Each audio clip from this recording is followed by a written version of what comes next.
Hi everyone, welcome back.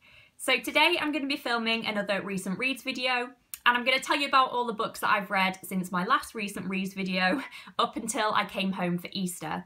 Because basically I've just read quite a lot of books since I've been home on my Easter holidays, so I'm thinking I might make a separate Easter reading wrap-up video for those books, and so I'm just going to talk about the 4 or 5 that I read up until I came home. As in my last video, I don't actually have the physical copies of the books I'm going to be talking about with me to hold up for you, so I'm going to have to put pictures on the screens, and that is because all of the books are back at my uni house. And I'm not really sure why that annoys me so much, putting the pictures on the screen. It just really does. I really like having the physical copies of the books with me to hold and show you guys. But I can't take my books with me everywhere, and I need to remind myself of that. So the first book that I read recently was Simon vs. the Homo Sapiens Agenda by Becky Albertelli. So this is a young adult novel that focuses on our protagonist Simon, who is a teenager at secondary school in America. And Simon is secretly gay, so none of his family or friends know he's gay. And at the beginning of the novel, we see that he is emailing another fellow student who is also secretly gay, who goes under the pen name Blue. So throughout this novel, we see Simon and Blue's relationship develop, even though neither of them know who the other person is. And we're just trying to guess throughout the novel who Blue is, as Simon is trying to guess who Blue is. But we also get to see Simon's relationship with all the people around him who he's really close to, as he's going through this difficult period of acceptance surrounding his sexual identity and wanting to be open about it with the people around him. So this is a much beloved book in the young adult LGBTQIA+ community. I'm sure you've seen it around. I'd seen it around for a couple of years now, I think, and it had always sparked my interest and been a book that I knew I'd enjoy and like to read, but I'd never gotten around to picking it up until recently when I saw that it is being made into a film and everyone was just talking about it. So I thought, now's the time, let's give it a go. So I did enjoy this book as I thought I would. It is full of really lovely and insightful messages about sexuality and self-discovery and acceptance. But as well as these themes, which are brilliant and really important, it also just generally looks at themes of friendship and family. And I really did like the family elements of this novel, actually. That was one of the strongest points of it for me. So seeing Simon interact with his family members and the thought process behind coming out to his family members and seeing the ways that they reacted as well. I found this novel extremely easy to read. It wasn't taxing at all, and I completely flew through it. And I just found it really enjoyable to read. I was just really enjoying my time reading it. The element of not knowing who Blue was really fun, and I was guessing along with Simon as I read about who Blue could be. So I wasn't blown away by this novel. It's not the best thing I've ever read by any stretch of the imagination, and I didn't really feel like I got to connect with all of the characters as much as I'd wanted to, but I did really enjoy it. It was thoroughly enjoyable and it was really sweet, and it had some really brilliant messages in it, and I can totally see why it's getting all the hype it is. So I'd highly recommend picking this up if you're at all interested, and if you're going to go see the film, then I'd recommend reading this first. And overall, I gave this one a 4 out of 5 stars. The next book I read was The Other Boleyn Girl by Philippa Gregory. So this was a bit of an odd read for me, as this kind of genre of novel, like really romantic historical fiction, is not something that I tend to read much of at all. But I suddenly, one day, while I was lying in the bath, just got an urge to read something really plot-driven and exciting and romantic, and preferably set in the Tudor time. I don't know why that came into my head, but it did, and I just knew that Philippa Gregory was the place to go. So this novel opens in 1521, when King Henry VIII is on the throne of England, married to his first wife, Catherine of Aragon. So our protagonist is Mary Boleyn, who is the younger sister of Anne Boleyn, who later becomes King Henry VIII's second wife. And we follow Mary from when she's a young teenager to when she is in her late 20s. And throughout this novel, Mary is basically just used as a pawn in her family in the court to try and get her family into the king's favour. So when Mary is quite young, the king takes an interest in her, and her family decide to push her towards the king to try and become the king's mistress, to get the family kind of in the king's good books. And she ends up falling in love with the king, But obviously, as we all know, it is Anne, her sister, who ends up becoming the king's wife. So this novel was everything that I wanted it to be. It's full of affairs and betrayals and death, and it's definitely got a really gripping plot. Just shocking things and ridiculous things, frankly, happen all the time, and it definitely had me wanting to keep reading it. I really enjoyed following the novel from the point of view of Mary. As I said, she is just manipulated by her family, as is her sister, to kind of better her family, and they're just seen as pawns in this political courtly game, and that was really intriguing, and I really loved reading about that. It was terrible, don't get me wrong, like it was really shocking to see the way that Mary was used, especially at such a young age, because she was only 13 when the novel begins. It was really interesting to see the way that Mary dealt with a lot of conflicting things in her life with the little control that she had over them. So as she becomes older, she becomes a mother, and her motherly duties do conflict with some of her courtly duties, and she falls in love at times with different men, and that kind of messes things up. So it was really interesting to follow her and to see how she dealt with all these different things. And I did feel like I got to see some good character development from Mary, especially as she got older and became a full-grown woman in her 20s. Apart from Mary though, I can't say that there was much character development in any of the other characters. I don't think they were particularly well drawn or well developed, which was a shame, but it wasn't really what I was reading for in the first place. And the writing wasn't brilliant as well. It was just extremely average, but it did what it needed to do to lay a foundation for the plot. So it's kind of hard for me to know how to rate this novel because I absolutely loved it. I loved the reading experience. It was shocking and entertaining, and it was just everything that I wanted. But I don't actually think it was very good. So, as I said, the writing wasn't brilliant, the characters were pretty poor, the plot was a bit ridiculous, but I don't know, I enjoyed it. So overall, I gave this a 3 out of 5 stars because I enjoyed it so much, but it wasn't actually anything special. So I would say that if you are ever in the mood for some romantic historical fiction, then I would highly recommend this. And I think that if I ever get the urge again to read something along this vein, then I'll probably be going back to Philippa Gregory. Next, I read Dune by Frank Herbert, which is a classic science fiction novel. And I've been wanting to read this one for a while for 2 reasons. So firstly, it is one of my boyfriend's favourite books, and he wanted me to read it. And secondly, I'm just really interested in reading all of the kind of giants in all the different genres that are out there at some point in my life. And this is such a well-loved classic science fiction novel that I was really willing to try it.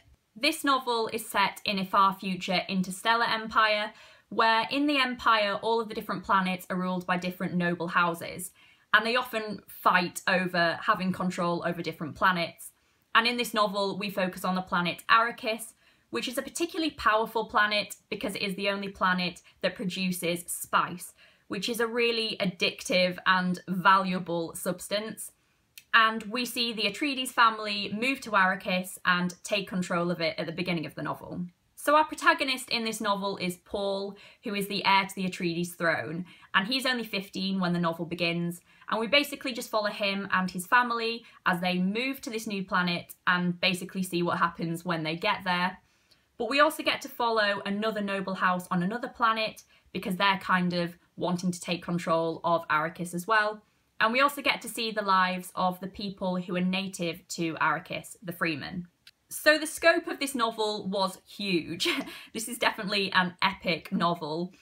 So there's so many different substances and creatures that Frank Herbert introduces in this novel, and you can just see that the world he has in his head is absolutely massive. And this is only the first in an entire series of books about this planet and this world, so I can see that there is definitely a lot of room for this world to grow, and I think that this novel laid the world-building foundations perfectly. As well as there being lots of strange kind of sci-fi creatures that we get to meet, including sandworms, which are basically massive creatures that live in the sand on Arrakis and try to kill anyone who tries to extract any spice from the sand. Frank Herbert also infuses themes of religion and politics and ecology in the novel, which I particularly appreciated. So one thing that you should know about this novel is that it is definitely slow-paced. So as I just said about the world building, Frank Herbert definitely focuses on just building the world and giving you an insight into the vast amount of things that go on in this world rather than focusing on much action. And that isn't to say that there isn't any action in this novel, because there is, but just probably not as much as you would expect from a 500+ page novel. Because of this slow pacing of the novel, I did feel like we got to see some really good character development on behalf of Paul, our protagonist. I liked seeing the way he changed from being basically a naive young boy at the beginning of the novel to being a powerful man at the end of the novel. And I thought it was done really well and it was really believable. But I was quite disappointed that there wasn't much development on behalf of the other characters as well. I'd have really liked to have seen that kind of consistency translate across to the other characters. I felt like Frank Herbert was just trying to make us focus on Paul and Paul's development, and he made that really obvious. And he was kind of being like, no, don't look at my side characters, not much happens with them, but look at Paul. Paul's really changed. Overall, I really did enjoy this novel. It was a really fun and unique reading experience for me, and I would highly recommend it if you want to try any classic sci-fi. I can't say it was my favourite thing I ever read, and at times I couldn't quite settle into the pacing of the novel, and I definitely wanted more development from the characters, but it was a lot of fun and I'm really glad I read it. And overall, I gave this one a 3.5 out of 5 stars. Next, I read Atonement by Ian McEwan, which I buddy read with my friend Laura over at Paperback Winter. And I mentioned this in my Easter currently reading and TBR video when I was about halfway through it. And basically, I just feel the same as I did in that video. So this novel is set in England in 1935, and it focuses in on a quite well-off family who live in London, especially a young girl called Bryony, who is 13 when the novel opens. And Bryony basically witnesses something that she vastly misinterprets, and she commits a kind of crime because of this. And then the rest of the novel is basically about the consequences of Bryony doing this thing and her trying to atone for her actions. So I'm quite conflicted about how I feel about this novel. Laura is less conflicted. She definitely didn't like this novel, and I will link her review of it down below so you can go and check that out if you'd like to see what she thought of it. I would highly recommend.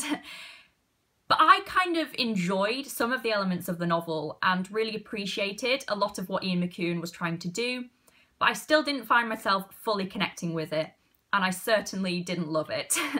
So I think the idea behind this novel and the structuring of this novel are both brilliant. So I really like the idea of exploring childhood innocence and the way children can see things and get it completely wrong and get totally carried away and just take things way too far and really misinterpret really serious situations. And that's really interesting, and I like the idea, and I like the idea that we get to see the consequences of such a misinterpretation on behalf of a child over many different years, and how this can impact different people and the child themselves.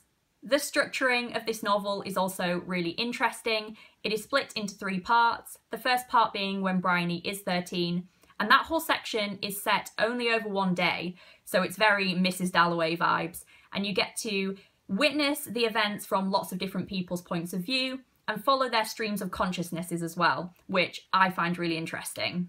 The other 2 parts in the novel are set when the characters are much older, and we get to see the consequences of Bryony's actions and basically see what she's trying to do to amend them. Unfortunately, while I really appreciated the structuring of the novel, I didn't always feel like Ian McEwan really pulled it off. So there were definitely parts in the first section where I just felt like it was dragging, and I wasn't interested in the vast amounts of description that he was giving, and some of the tangents I thought were not particularly insightful and were kind of unnecessary. Unfortunately, I didn't really feel like I got to connect with the characters very much either. So when I met Bryony at 13 at the beginning of the novel, I was really interested in her and really invested in what was going on with her. But as the novel went on, I just kind of lost this, and I didn't really feel like I got a proper sense of who she was and how she was feeling about everything that had happened in the novel. And I also didn't really feel that invested in the other main characters in the novel either. Even though we got so much time focusing on them and their thoughts, I just didn't feel connected with them, which was a massive shame. Similarly to Laura, my favourite aspects of the second and third parts were definitely the setting. So in the second and third parts, the Second World War is ongoing, and we get to see Robbie, one of the main characters, fighting in the Second World War in France, and we also get to see Bryony being a nurse in the war back in London. And they were both really interesting elements of the novel from a historical point of view. So I really enjoyed that, even though it didn't really add much to the whole atonement kind of thing. So the way that I feel about this novel, I summed up pretty well when I was talking to Laura, I feel, when I said that I found myself appreciating this novel much more than I found myself enjoying it. So there were many clever things that Ian McEwan was doing, and I really loved the way he played around with structure, and I thought the ideas were brilliant, and a lot of it was really well done, and I did find myself really enjoying parts of it. But overall, I just didn't connect with it, and I thought some things were good ideas, but didn't exactly pay off while he was doing it. And so overall, if this is interesting to you, then I would try it. I know a lot of people absolutely love this novel, so maybe it just wasn't for me. And while I did really enjoy parts, I didn't others. And so overall, I gave this one a 3 out of 5 stars. And finally, I recently read The Twits by Roald Dahl, and I reread this novel because I'm trying to reread all of Roald Dahl's children's books this year, and I think this was my 4th or 5th reread so far. So you all probably know the story of the Twits. It's just about Mr. and Mrs. Twit, who are horrible people and are constantly playing horrible pranks on each other, and in the end, they end up getting a massive prank played on them. So this novel, of course, was brilliant. It's so fun and clever, as all Roald Dahl books are, really, and I thoroughly enjoyed my reread of it. And this one in particular actually has one of my favourite literary quotes by Roald Dahl in it, and that is, "A person who has good thoughts can never be ugly. If you have good thoughts, they will shine out of your face like sunbeams, and you will always look lovely." So The Twits isn't my favourite Roald Dahl book ever, but it is still genius, and so I gave this one a 4.5 out of 5 stars. So those were all the books that I've read recently up until coming home for Easter. As always, if you've read any of the novels, I'd love to know what you thought of them down below in the comments. Let's have a chat. So that's all for today. Thank you so much for watching. As always, I really appreciate it. I hope you're all doing really well and all having really nice weeks. And I'll see you next week with my next video. Bye.